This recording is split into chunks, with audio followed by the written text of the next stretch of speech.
New election date set after Netanyahu fires top ministers. Israelis react to news of early election. France votes in favor of recognizing Palestine. And Iranian hackers reportedly targeted airlines and energy firms.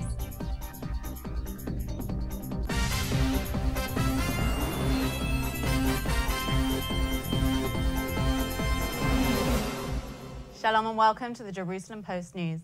Here are the top stories for December 3rd. Israel's next round of general elections will be held on March 17, 2015. The announcement was made today after a meeting with heads of the Knesset factions at the office of Knesset Speaker Yuli Edelstein. The move follows Prime Minister Benjamin Netanyahu's decision on Tuesday to fire Yesh Atid leader Yair Lapid and Hatznua chairwoman Tzipi Livni. The remaining 4 ministers in Yesh Atid resigned 2 hours later. רבותיי, ככה אי אפשר לנהל ממשלה. ככה אי אפשר להנהיג מדינה. ועל כן לפני זמן קצר הנחיתי את מזכיר הממשלה להוציא מכתבי פיטורים לשרים לבני ולפיד. Today, a preliminary reading of a bill to disperse the Knesset passed 84-0. A final reading of the bill could pass as early as next Monday. Israeli residents reacted to Netanyahu's call for early elections on Tuesday night. Netanyahu's government, which only took office last year, has been unraveling over an array of issues, including the 2015 budget and the controversial Jewish state bill. Here's what a couple of citizens had to say. I think the best way for Israel is to have Mr. Netanyahu, Mr. Lieberman, and Mr. Bennett. They are really 3 great men. I think that we don't need elections, and they are quarreling about small things and insignificant things, and made us pay for such a big amount of money that can be used for important things, and it will not be a change because I don't think that the election will change something.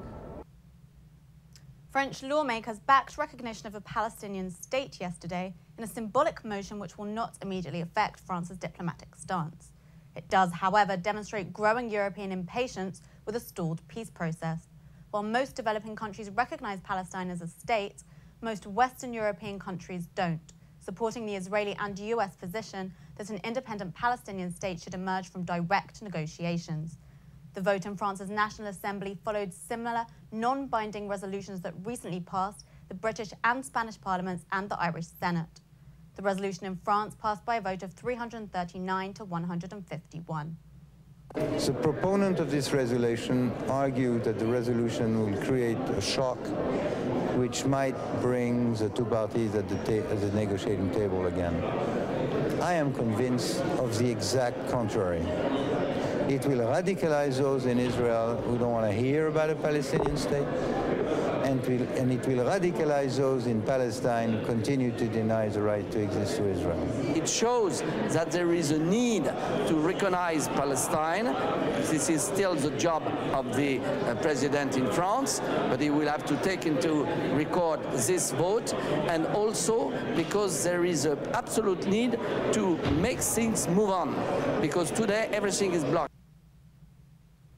And Iranian hackers have reportedly infiltrated major airlines, energy companies and defense firms around the globe over the past 2 years. This is according to US cybersecurity firm Cylance. So what we've discovered and uncovered really in the past 2 years that we've been tracking is a campaign we call Operation Cleaver. And it's a campaign sourced out of Iran. Iranian attackers and hackers have gone after the world's critical infrastructure in such a way that has really been bone-chilling for us as security experts in the field. Knowing what level of access they have into over 50 different companies around the world tells us what they could do if they wanted to in terms of controlling critical infrastructure, our physical world, transportation, you name it. So we knew we had to act quick. The report comes as governments scramble to better understand the extent of Iran's cyber capabilities, which researchers say have grown rapidly as Tehran seeks to retaliate for Western cyber attacks on its nuclear program. A diplomatic representative for Iran said that Cylance's claim that Tehran was behind the campaign was groundless and fabricated to tarnish the government's image. And that's it for today. We'll be back tomorrow with the latest news from Israel. Until then, shalom from the Jerusalem Post studios.